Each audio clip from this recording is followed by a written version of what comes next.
চারিদিকে কত কিছু ঘটছে, মুখে মুখে ঘটনা যা রটছে,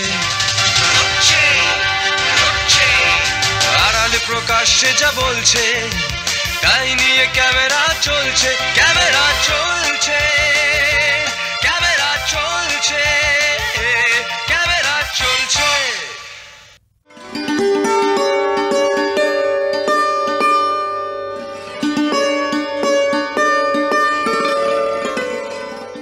জ্ঞানচর্চা ও সাহিত্যের গুণগত মান উন্নয়নে বড় ভূমিকা নেয় সাহিত্য সভা। নান্দনিক মননের প্রচারে সম্প্রতি এমনই একটি আলোচনা সভা অনুষ্ঠিত হল বাঁকুড়ার সোনামুখীতে সৃজন চর্চার উদ্যোগে। সঙ্গীত পরিবেশন করে ঋদ্ধিমা মণ্ডল।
সাহিত্যিক সৈকত রক্ষিত বলেন সাহিত্যিকের পরিব্রাজক জীবন সম্পর্কে।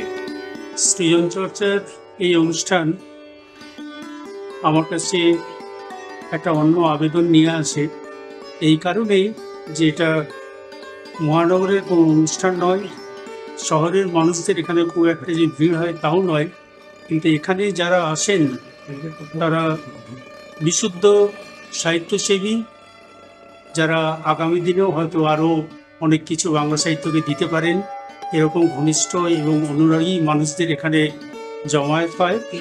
ফলে এখানে যখনই কোনো আমন্ত্রণ আমি পাই আসার চেষ্টা করি। এই যে সঙ্গ লাভ, এই যে তরুণ লেখক বন্ধুদের কাছে পাওয়া এবং তাদের সঙ্গে মত বিনিময় করা, এটাতে মনে হয় যে বাংলা সাহিত্যের আবহাওয়া কোন দিকে, তার গতি প্রকৃতি কোন দিকে যাচ্ছে, এই তরুণ মানুষজনদের কাছ থেকে, লেখকদের কাছ থেকে, এবং এরা তো নির্দিষ্ট পাঠকও, কারণ এখানে আমি অনেক এমন তরুণ লেখকদের পাই যারা আমাকে অনেক কিছু বলেন, অনেক কিছু তাদের কাছ থেকে শিখতে পাই।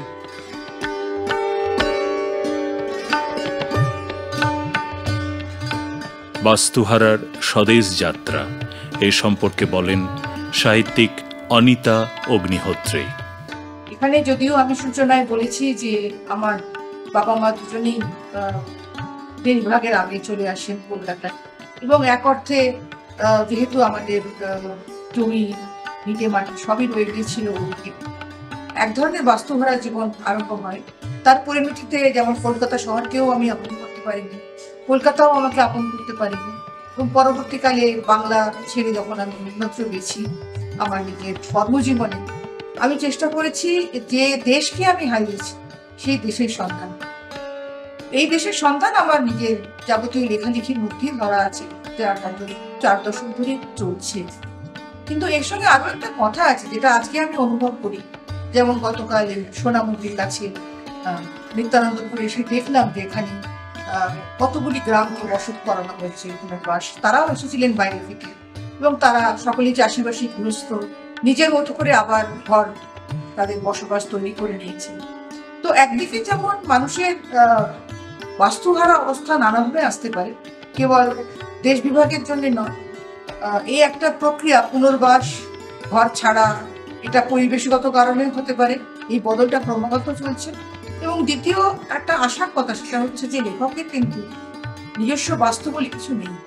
রাত্রের অপেক্ষা হলো পিয়ানো সুর, মধ্যমে উঠে যায় রঙিন দয়, নিদ্রায় মগ্ন থাকে শহর, পেঁচা চোখ চেয়ে দেখে, জোনাকি আলো দিলে পাহাড় দেয়, নিস্তব্ধ নির্জনে সুর বাড়ছে আজ, কান পাতলেই শোনা যায়। কেউ কি জেগে থাকে দেখে শুনি, সূর্যোদয় হলেই নির্জনতা ভাঙে, বুক ফুলিয়ে সাধক সংস্কৃত ব্যক্ত, দূরে দেখি অদ্ভুত প্রকাশ। গল্প, কবিতা ও অনুগল্প পাঠ করেন বিভিন্ন গুণী মানুষেরা। মাঝে মাঝে মনে প্রশ্ন জাগে, মানুষ হয়ে জন্মেছি কেন?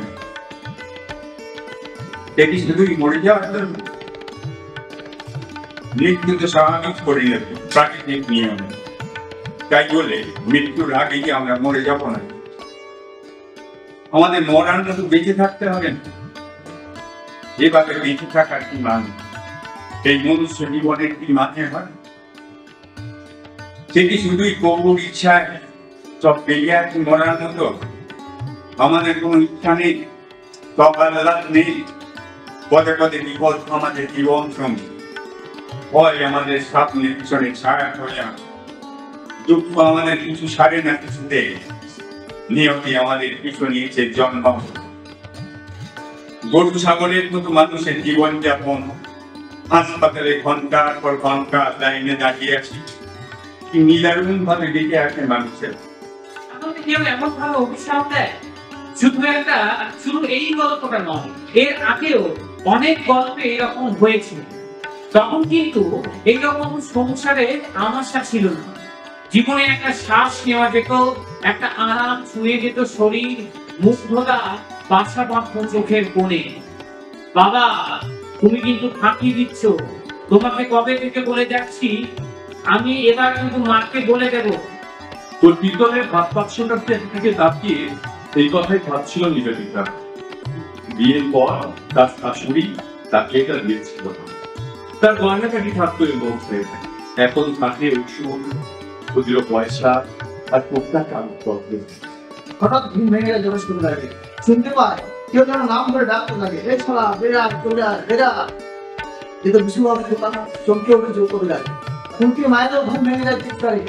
কবিরাজ বাইরে বেরোতে যাচ্ছে দেখে হাতটা সেতু ভাবে বলে, ঠিক আছে তুমি একদম বাইরে যেও না, তোমার এখন ফেলতে আছে, কি করতে কি বলতে বসবে তুমি গায়ে জমা দিয়ে। বাড়ির বউ রাস্তায় বেরোলে চোখ মুখে অন্ধকার দেখতে সবাই বলেছে, তার নিজের মনেও ভয় ছিল। এখন কি আমি কোথায় অন্ধকার, সামনে শুধু লম্বা রাস্তা। কথাটা শুনেছো? আর রাত্রি গ্রামে কিন্তু জোর ঢুকেছিল, কিছুটা অবাক হয়ে কথা বললো, সে কি রে, ওই আমরা তো কিছু শুনিনি। নদের জানালো এই রাস্তার মোড়ে চায়ের দোকানে কিস করবো, সেখানে সবাই ঘোরাঘুরি করছিল। সাহিত্য তো জীবনের অঙ্গ, সাহিত্য ছাড়া মানুষের বেঁচে থাকার সৃজন চর্চার ভূমিকা নিয়ে জানালেন শ্যামল মুখোপাধ্যায়। যে সাহিত্য চর্চার মধ্যে নিমগ্ন আছি, সেখানে গল্প, কবিতা, উপন্যাস, আমাদের সঙ্গে যারা আছেন সবাই মিলে একসাথে পথ চলছি। এবং আমাদের এই বার্ষিক অনুষ্ঠান হয় প্রতি বছর, আমরা একটা দিন এই সাহিত্য চর্চার মধ্যে থাকি এবং নতুন করে বাঁচার প্রেরণা।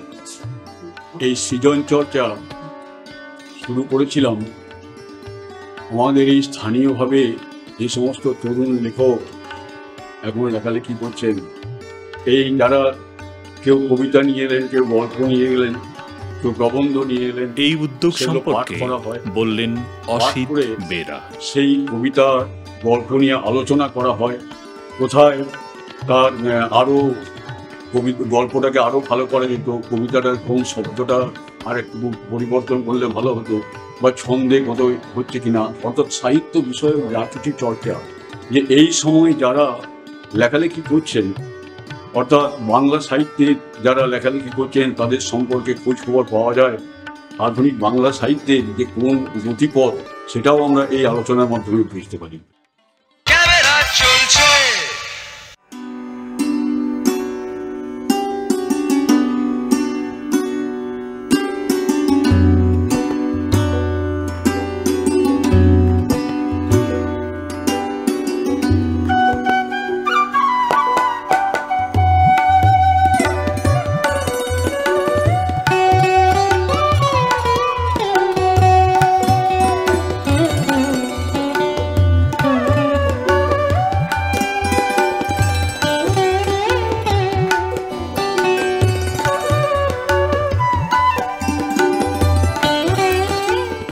কল্যাণী বিশ্ববিদ্যালয়ের দৃশ্যকলা বিভাগের বার্ষিক চিত্র প্রদর্শনী হয়ে গেল একাডেমি অফ ফাইন আর্টসের ওয়েস্ট ও নর্থ গ্যালারিতে। প্রদর্শনীর শিরোনাম কন্ট্যুর 2025।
চিত্রকলার প্রথাগত সীমানা পেরিয়েছেন তরুণ শিল্পীরা।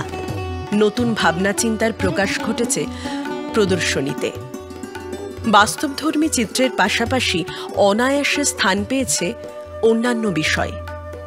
চিত্রকলার পাশাপাশি ছিল বিভিন্ন রকম ইনস্টলেশন।